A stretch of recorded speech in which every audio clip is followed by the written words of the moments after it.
"What is defeat?" asked Wendell Phillips. "Nothing but education." And a life's disaster may become the landmark from which there has begun a new era, a broader life for man. "To make his way at the bar," said an eminent jurist, "a young man must live like a hermit and work like a horse. There is nothing that does a young lawyer so much good as to be half starved." We are the victors of our opponents.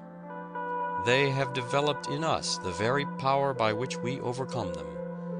Without their opposition, we could never have braced and anchored and fortified ourselves, as the oak is braced and anchored for its 1,000 battles with the tempests. Our trials, our sorrows, and our griefs develop us in a similar way.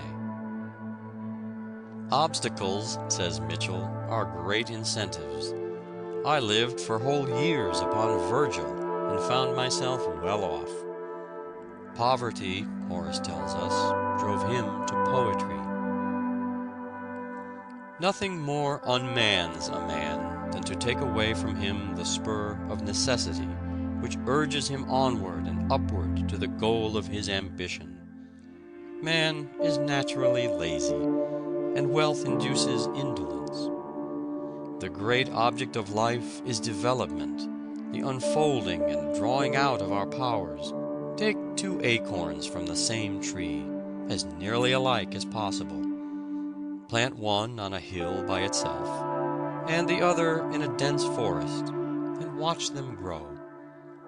The oak standing alone is exposed to every storm. Its roots reach out in every direction, clutching the rocks and piercing deep into the earth. Every rootlet lends itself to steady the growing giant, as if in anticipation of fierce conflict with the elements.